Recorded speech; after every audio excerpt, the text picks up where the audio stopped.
Hi, എല്ലാവർക്കും പുതിയ വീഡിയോയിലേക്ക് സ്വാഗതം. അപ്പോൾ ഇന്ന് അടിപൊളി ഒരു ടേസ്റ്റി കറി ആയിട്ടാണ് ഞാൻ വന്നിട്ടാ. വേറെ ഒന്നുമല്ല, കാണുമ്പോൾ തന്നെ അറിയും, സോയാബീൻസ് ആണ്. അപ്പോൾ സോയാബീൻസ് അല്ല, സോയ ചങ്ക്സ് ആണ്.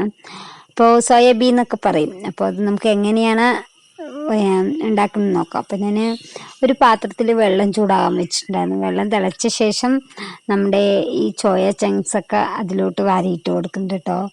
അപ്പോൾ വെള്ളം നന്നായി തിളച്ചിട്ടുണ്ട്. എന്നിട്ടാണ് ഞാൻ വാരിയിട്ട് കൊടുത്തത്. അതിൽ കുറേശ്ശെ ഉപ്പ് നമുക്ക് ഈ സോയ ചങ്ക്സിൽ പിടിക്കാൻ വേണ്ടിയിട്ട് ഉപ്പും ആ വെള്ളത്തിൽ ഇട്ട് കൊടുത്തിട്ടുണ്ടായിരുന്നു. ഗ്യാസ് ഓഫാക്കിയിട്ടൊന്നുമില്ല കേട്ടോ. അപ്പോൾ നന്നായി ഇട്ട് കൊടുത്ത് നന്നായി ഇളക്കുകയാണ്. നന്നായി എല്ലാവിടെയും ഉപ്പ് അതിൻ്റെ ഉള്ളിലൊക്കെ പിടിക്കണ്ടേന്ന് പറഞ്ഞ് ഇളക്കി കൊടുത്തതിന് ശേഷം നമുക്കിതൊരു എന്താ പറയുക, പ്ലേറ്റ് വെച്ച് മൂടിക്കൊടുക്കണം. അപ്പോൾ നന്നായി ഇതാ തിളച്ച ശേഷം നന്നായി അതിലൊന്ന് ഉപ്പൊക്കെ നന്നായി പിടിക്കാൻ വേണ്ടിയിട്ട് ഒരു പ്ലേറ്റ് വെച്ച് അടച്ചു വെച്ചിട്ടുണ്ട് കേട്ടോ. ഇനി നമുക്ക് അടുത്തത് ഒരു പാൻ എടുത്ത് അടുപ്പ് ഗ്യാസിലോട്ട് വെച്ചതിന് ശേഷം കുറച്ച് എണ്ണ ഒഴിച്ചു കൊടുക്കണം കേട്ടോ. അപ്പോൾ ലേശം മതി എണ്ണ ഒഴിച്ചു കൊടുക്കുക. ഇങ്ങനെയൊന്നും ഇതുവരെ ആരും വച്ച് നോക്കാത്തവരുടെ ഒന്ന് ട്രൈ ചെയ്യണേ. കാരണം ചിക്കൻ കറി തോറ്റു പോകും, അത്രയും നല്ല ടേസ്റ്റാണ് കേട്ടോ. അപ്പോൾ ക്ലിയർ ഇല്ല, അപ്പോൾ ക്ഷമിക്കണം, ക്ലാരിറ്റി കമ്മിയാണ്. അപ്പോൾ നമ്മുടെ അവിടെ എണ്ണയൊക്കെ ചൂടായിട്ടുണ്ട്. ഇനി നമുക്ക് ഇതിലോട്ട് വലിയുള്ളി, തക്കാളി, ഇഞ്ചി, കറിവേപ്പില ഇതെല്ലാം ചേർത്ത് കൊടുക്കണം. വലിയുള്ളി, ഇഞ്ചി, കറിവേപ്പില, തക്കാളി, അങ്ങനെ ഉപ്പ്, ലേശം ഉപ്പ്, ഇതെല്ലാം കൂടി ചേർത്ത് കൊടുക്കുക. ഞാൻ ഒറ്റയ്ക്ക് തന്നെ ആയതുകൊണ്ട് വീഡിയോ എടുക്കുന്നത്. അപ്പോൾ ആരും ഒന്നും സഹായിക്കാനില്ലാത്തത് കൊണ്ടാണ് ഞാൻ വേഗം ചെയ്യുന്നത്. പിന്നെ അടുത്തത് നമുക്ക് മുളക് പൊടിയും മഞ്ഞൾപ്പൊടി, മല്ലിപ്പൊടി ഇത്. അപ്പോൾ നമുക്ക് സോയ ചിങ്സ് വെക്കാൻ വേണ്ടിയിട്ട് എന്തൊക്കെ വേണ്ട ഒന്നും കൂടി ഞാൻ പറയാം. വെളുത്തുള്ളി, ഇഞ്ചി, വലിയുള്ളി, തക്കാളി, കറിവേപ്പില, അതേപോലെ മുളക് പൊടി, മഞ്ഞൾപ്പൊടി, മല്ലിപ്പൊടി, ഉപ്പ്. അപ്പോൾ ഇതിട്ട് നന്നായി വഴറ്റിയ ശേഷം, നന്നായി വഴറ്റി കൊടുത്തതിന് ശേഷം സോയ ചങ്ക്സ് വേറെ പാത്രത്തിൽ നമ്മൾ അടച്ചു വെച്ചിട്ടുണ്ടായിരുന്നല്ലോ, അതിൽ നിന്ന് എടുത്ത് 2-3 പ്രാവശ്യം കഴുകിയിട്ടുണ്ടായിരുന്നു. അതിന് ശേഷം നമുക്ക് ഇത് തണുത്ത വെള്ളത്തിൽ നിന്ന് വാരിയിട്ട് നല്ല വെള്ളത്തിൽ നിന്ന് വാരി പിഴിഞ്ഞെടുക്കണം കേട്ടോ. നന്നായി പിഴിഞ്ഞതിന് ശേഷം നമുക്കത് ചട്ടിയിലോട്ട് ഇട്ട് കൊടുക്കാം. ഇതെല്ലാം വാരി നന്നായി പിഴിഞ്ഞ ശേഷം അതിൽ വെള്ളമെല്ലാം പോയ ശേഷം മാത്രം ഇട്ട് കൊടുക്കുക കേട്ടോ. അപ്പോൾ അങ്ങനെ അത് മുഴുവൻ ഞാൻ ഇതിലോട്ട് ഇട്ട് കൊടുത്തിട്ടുണ്ട്. എന്നിട്ട് ഇനി നമ്മൾ വെള്ളമൊന്നും ചേർക്കരുത്, നന്നായി ഇളക്കി കൊടുക്കണം കേട്ടോ.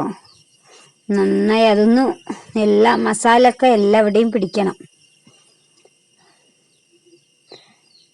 അപ്പോൾ നമുക്ക് സിമ്പിളായിട്ട് ഇത് വീട്ടിൽ തന്നെ തയ്യാറാക്കാം. ചിക്കൻ കറി മാറി നിൽക്കും, അത്രയും ടേസ്റ്റാണ് കേട്ടോ. വേറെ ഒന്നും ഞാൻ ചേർത്തിട്ടില്ല. പിന്നെ നമുക്ക് ഇതിലോട്ട് ചേർക്കേണ്ടത് അടുത്തത് പറഞ്ഞാൽ ലേശം ചിക്കൻ മസാലയാണ്. അപ്പോൾ നമ്മൾ കുരുമുളക് പൊടി, ജീരകമൊന്നും ഇട്ടിട്ടില്ല. അപ്പം അതിൻ്റെ പകരം ലേശം ചിക്കൻ മസാല ഞാൻ ഇട്ട് കൊടുക്കുന്നുണ്ട്. എന്നിട്ട് നന്നായി ഇളക്കി കൊടുക്കാം കേട്ടോ. നമുക്ക് ഇതെല്ലാം കൂടി നന്നായി യോജിപ്പിച്ചെടുക്കണം. കുറച്ച് കഷ്ടമാണ്, നമ്മൾ വെള്ളമൊന്നും ചേർക്കണ്ട. ഒന്ന് സോയ ചങ്ക്സിൽ പിടിക്കണ വരെ നമ്മൾ ഇളക്കി കൊടുക്കണം കേട്ടോ. അപ്പോൾ സിമ്മാക്കിയിട്ട് ഞാൻ ഹൈ ഫ്ലെയിം തന്നെ വെച്ചിരിക്കുന്നു, സിമ്മാക്കിയിട്ടില്ല. അപ്പോൾ ഇതുവരെ ഇങ്ങനെ ട്രൈ ചെയ്യാത്തവരുടെ ഒന്ന് ട്രൈ ചെയ്ത് നോക്കണം. അപ്പോൾ നല്ല ടേസ്റ്റാണ് കേട്ടോ. അങ്ങനെ ഇതാ കാണുമ്പോൾ തന്നെ അറിയാം, ഒന്ന് മസാലയൊക്കെ എല്ലായിലും പിടിച്ചിട്ടുണ്ടായിരുന്നു അല്ലേ. അപ്പോൾ ലേശം കുറച്ച് നമുക്ക് എത്രയാണോ വെള്ളം വേണ്ടത് അധികം ഒഴിക്കാൻ പറ്റില്ല, അതൊന്ന് ഇത്തിരി വേവാൻ വേണ്ടിയിട്ട് ലേശം വെള്ളം ഞാൻ ഒരു 1.5 ഗ്ലാസ് വെള്ളം ഒഴിച്ചിട്ടുണ്ടാവും കേട്ടോ. അപ്പോൾ 1.5 ഗ്ലാസ് വെള്ളം ഒഴിച്ച് കൊടുത്തിട്ട് നമുക്കിത് അടച്ച് വെക്കണം.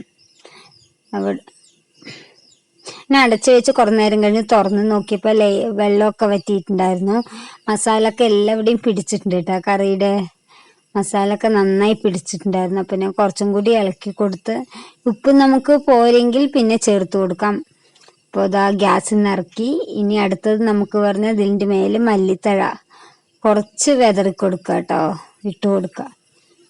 മല്ലിത്തഴി, കറിവേപ്പില എന്താ വെച്ചാൽ നമുക്കത് ചേർത്ത് കൊടുക്കാം. അപ്പോൾ ഇത്രയേ ഉള്ളൂ നമ്മുടെ വീഡിയോ. കുഞ്ഞു വീഡിയോ ആയിരുന്നു. ഇത് വെക്കാൻ എല്ലാവർക്കും അറിയാമെന്നറിയാം.